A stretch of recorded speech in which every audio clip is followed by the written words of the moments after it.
ब्रिजवा के खोर हो कान्हा होलिया में आव।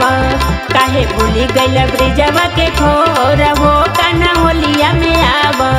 कान्हा होलिया में आव, कान्हा होलिया में आव हो कान्हा होलिया में आव। काहे भूली गइल ब्रिजवा के खोर हो कान्हा होलिया में आव। काहे भूली गइल ब्रिजवा के खोर हो कान्हा होलिया में आव।